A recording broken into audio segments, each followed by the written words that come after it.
Boa noite, meus irmãos. Graça e paz. Estamos aí novamente, mais um dia estudando a palavra do Senhor juntos e utilizando essa ferramenta que nós temos seguido, que é o Catecismo de Heidelberg. Você que nos acompanha está inteirado já do que é o Catecismo, mas se você começou a nos assistir agora, o Catecismo ele é nada mais, nada menos do que uma ferramenta, um dispositivo que a Igreja se valeu para poder instruir e ensinar a doutrina tanto aos novos convertidos como também para os seus infantes. Então, é um resumo da fé e uma ferramenta didática, que por meio de perguntas e respostas visa trazer clareza sobre questões bíblicas e doutrinárias. Então vamos lá, nós estamos hoje na pergunta de número 35. Já estamos há algum tempo estudando o Catecismo de Heidelberg, desde que iniciou a pandemia. Se você não tem acompanhado, volte ao início, assista todos. É uma linha de desenvolvimento lógico da doutrina, então seria bom se você pudesse visitar os vídeos anteriores e também aprender com eles, tá bom? Hoje a pergunta de número 35 diz o seguinte: que confessa você quando diz que Cristo foi concebido por obra do Espírito Santo e nasceu da Virgem Maria? Os irmãos recordam, nós estamos seguindo aí no Catecismo de Heidelberg a estrutura do que nós chamamos de credo apostólico. São algumas seções com declarações doutrinárias e nós estamos seguindo essa ordem de desenvolvimento do credo apostólico, porque é o que o catecismo faz. Ele pegou cada trecho aí do credo e vai esmiuçando as implicações de cada um deles. Hoje nós estamos na parte em que se refere ao Filho. Nós vimos na terça-feira sobre o senhorio de Cristo, porque nós o chamamos de Senhor. E o credo apostólico também vai afirmar que Jesus Cristo ele foi concebido por obra do Espírito Santo e nasceu da Virgem Maria. E aí nós vamos meditar nesta noite nas implicações disso. O que significa dizer que Jesus Cristo ele foi concebido por obra do Espírito Santo? A base bíblica para isso, como por que defendemos isso? E podemos afirmar também que ele nasceu da Virgem Maria. Vamos nos ater a estas questões, tá bom? Em primeiro lugar, eu queria que os irmãos abrissem as suas Bíblias, se possível, em Colossenses, no capítulo 1. Nós vamos ler dos versículos de 15 a 17. Tá? Colossenses 1, de 15 a 17. Eu vou ler. Este é a imagem do Deus invisível, o primogênito de toda a criação, pois nele foram criadas todas as coisas, nos céus e sobre a terra, as visíveis e as invisíveis, sejam tronos, sejam soberanias, quer principados, quer potestades, tudo foi criado por meio dele e para ele. Ele é antes de todas as coisas, nele tudo subsiste. Veja que mesmo o catecismo abordando essa questão da concepção de Cristo e do seu nascimento virginal, ele vai iniciar nas referências que coloca, que afixa como referências base, a divindade do Filho, e a sua eternidade. Ele é antes de todas as coisas. Por que isso? É importante porque, embora nós creiamos que Cristo ele tenha nascido em carne e ele tenha recebido a natureza humana, nós cremos também que ele é Deus.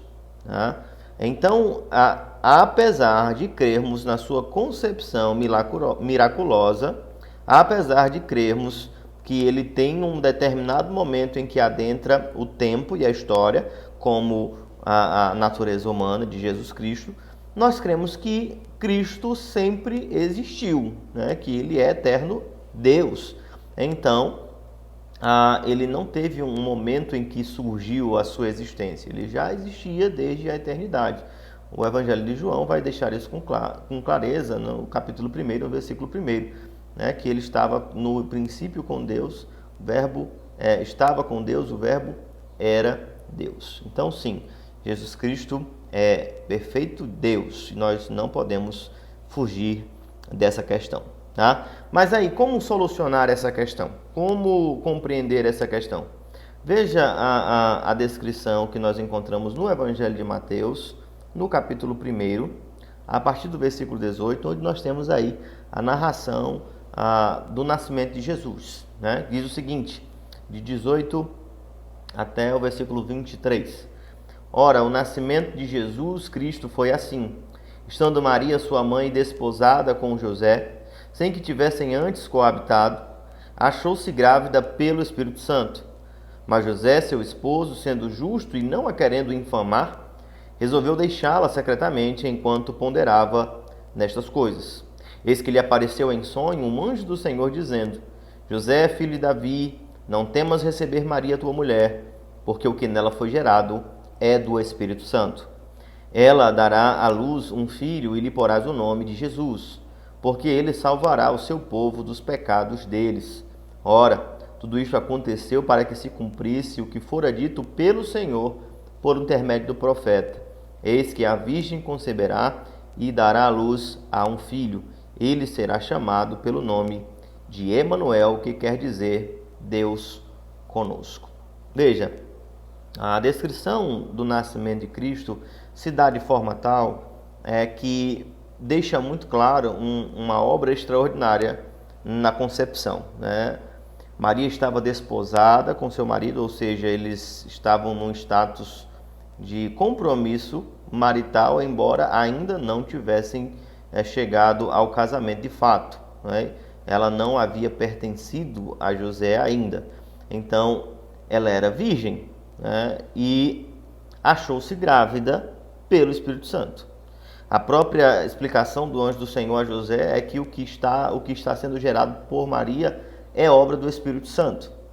Então, o que nós vamos tomar de acordo com que a própria afirmação do credo apostólico é apresentada, né? Ele foi concebido por obra do Espírito Santo, e o texto está claríssimo a respeito disso, é obra do Espírito Santo, e nasceu da Virgem Maria.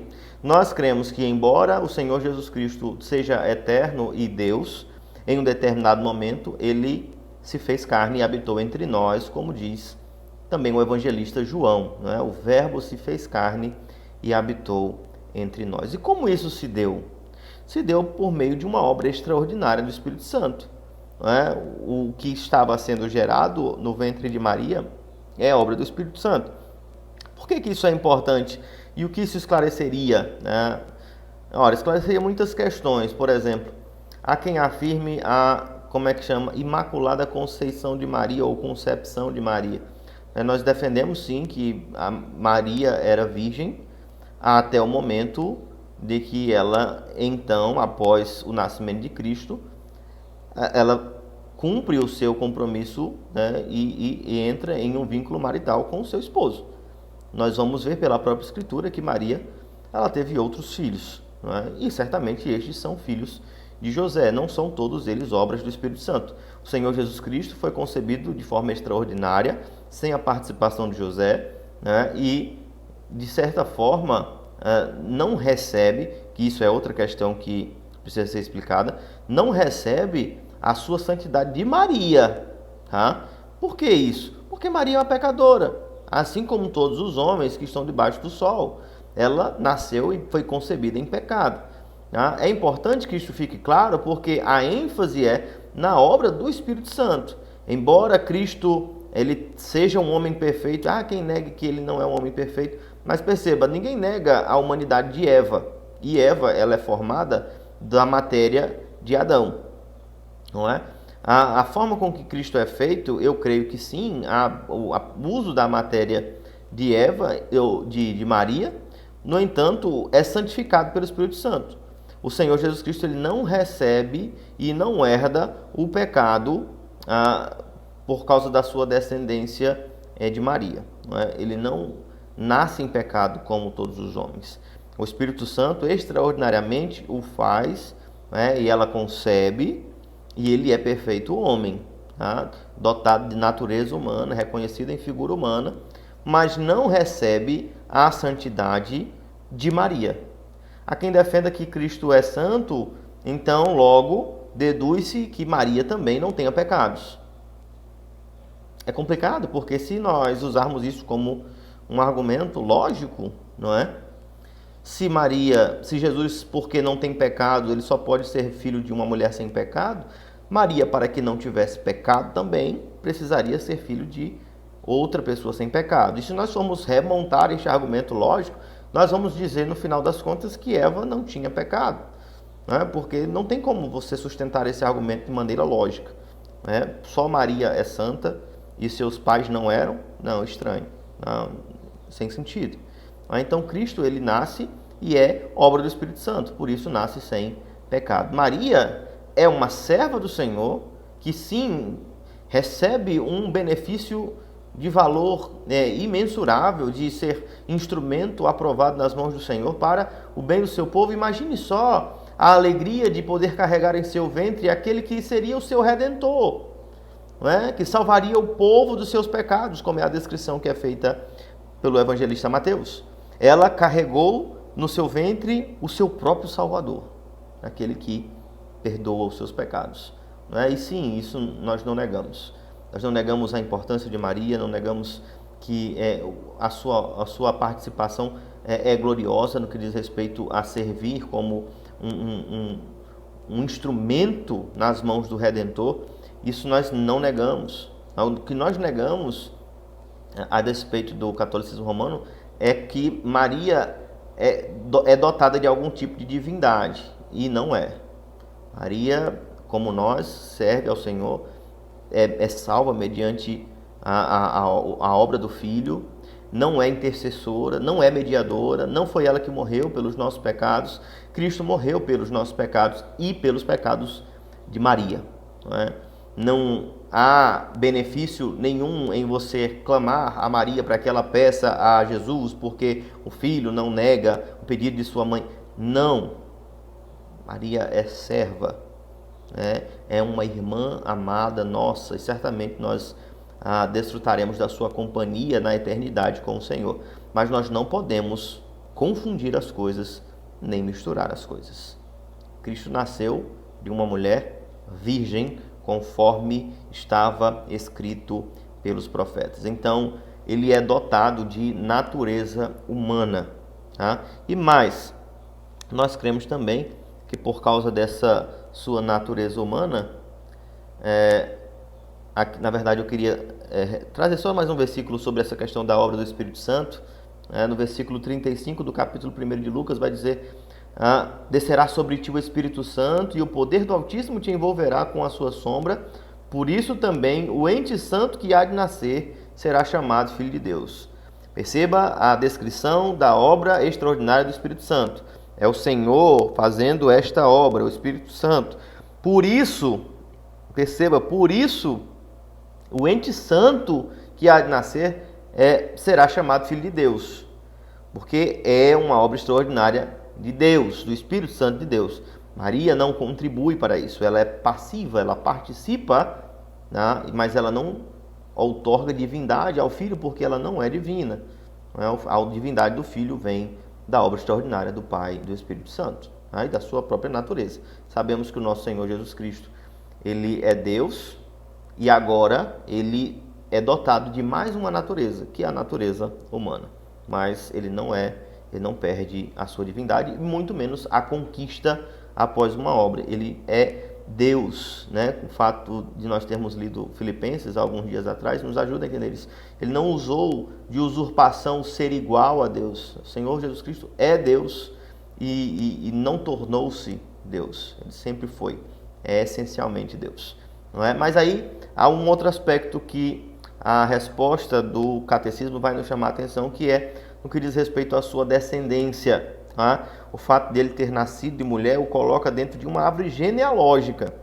Tá? Embora nós saibamos que é obra extraordinária do Espírito Santo, ele está ali alinhado por ser concebido por Maria com a promessa que o Senhor Deus havia feito a Davi, seu servo. Veja, em 2 Samuel capítulo 7, de versículo 12 a versículo 16 diz: Quando teus dias se cumprirem e descansares com teus pais, então farei levantar depois de ti o teu descendente, que procederá de ti, e estabelecerei o seu reino.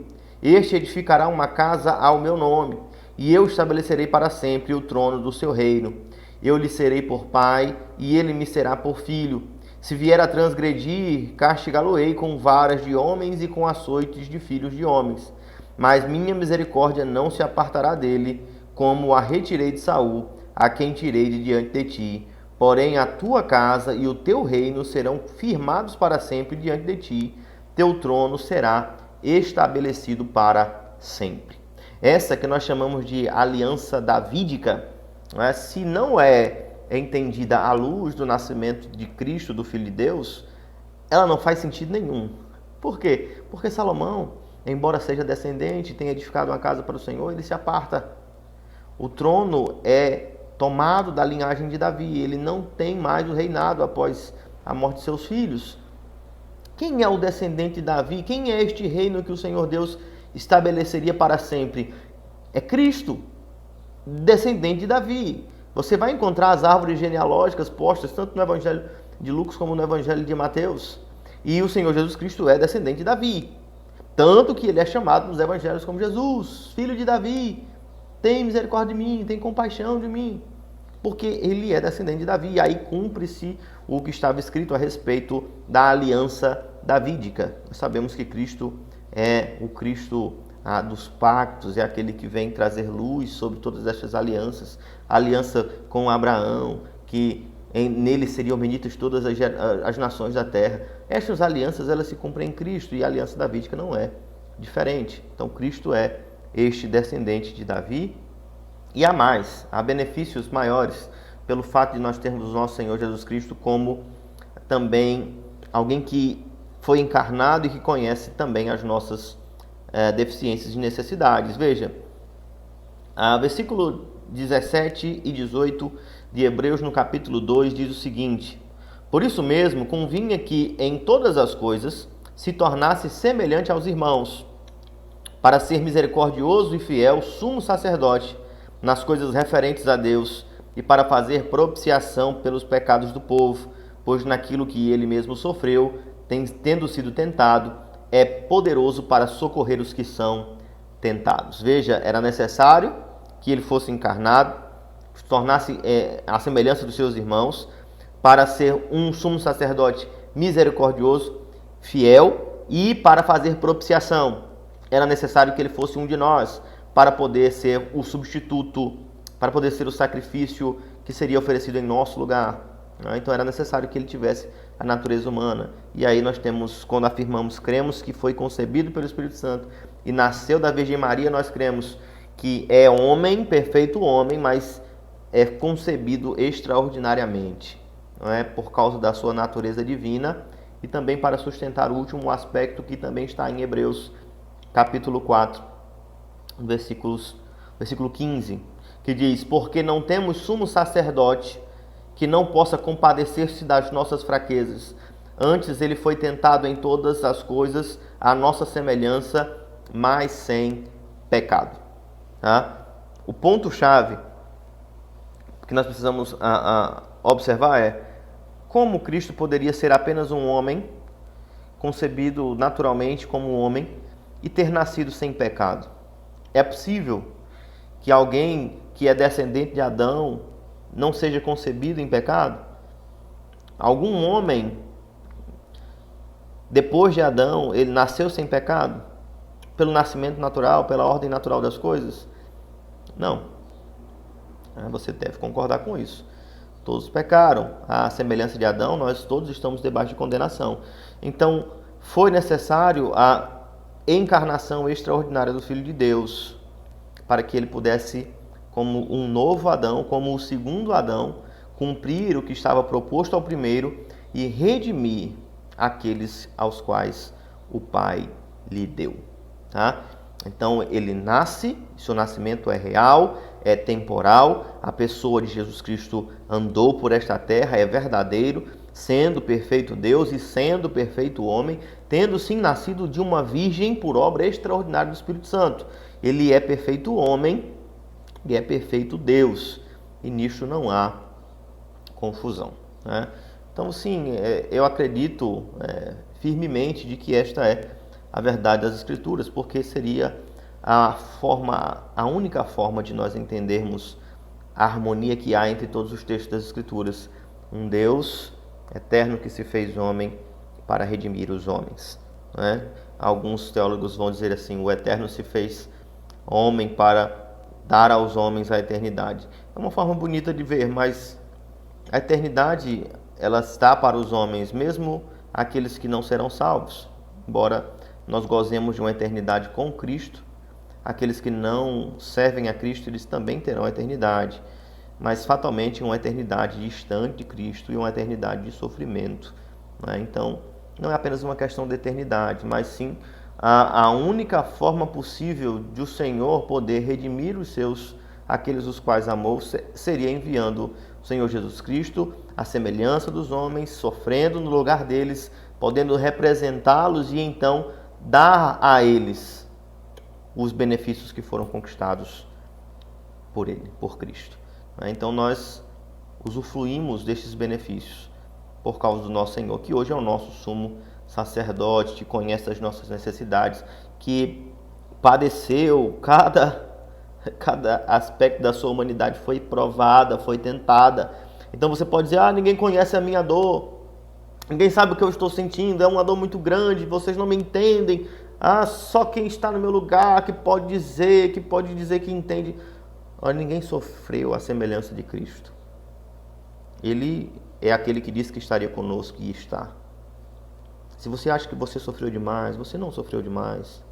Se você acha que ninguém entende a sua dor, Cristo entende. Então, agarre-se a Ele, confie nele, ame-o pelo que Ele fez em nosso favor. Ele é o nosso sumo sacerdote, é o nosso Senhor. Né? Queridos, nós estamos encerrando aqui, o tempo já está estourando aqui, mas eu queria lembrar aos irmãos que eu havia dito algumas semanas atrás que o nosso intuito era abrir mais um trabalho durante a semana. No entanto, as circunstâncias no nosso município elas estão se mostrando adversas, a quantidade de infecções tem aumentado, e inclusive o município de Mangabeiras foi decretado lockdown. Né? Então nós achamos por bem ser cautelosos por mais um período e manter apenas o culto matinal aos domingos. Está funcionando normalmente às 9 horas da manhã, tem o espaçamento entre os irmãos, tem o álcool gel. Eu creio que os irmãos têm sido criteriosos nesse sentido, né? As pessoas que têm vindo, têm participado, mas eu creio também que talvez alguns irmãos não tenham priorizado o culto, que podem estar presentes e não estão, que trabalham normalmente, que vão ao mercado normalmente, que não fazem parte de grupo de risco e ainda assim tem faltado o culto. Não façam isso, irmãos. O vírus não está somente na igreja, ele está em toda parte. Confiemos no Senhor, priorizemos aquilo que de fato é mais importante. Nem só de pão viverá o homem, mas de toda a palavra que procede da boca do nosso Deus. Então, congregue-se, vamos ouvir juntos a palavra de Deus. Você que pode, faça isso. Você que não pode, que ainda faz parte do grupo de risco, por favor, ore, clame a Deus para que esses dias se abreviem e o quanto antes nós possamos estar juntos. Tá certo? Um abraço a todos. Nós continuamos à disposição dos irmãos pela mensagem, pela uma ligação. Nós estamos atentos, estamos orando pelos irmãos, estamos enviando mensagens aos irmãos. Então, por favor, se vocês precisarem, não hesitem. Nós somos uma família, nós somos o corpo de Cristo. Que o Senhor nos abençoe nos guarde. Uma boa noite a todos.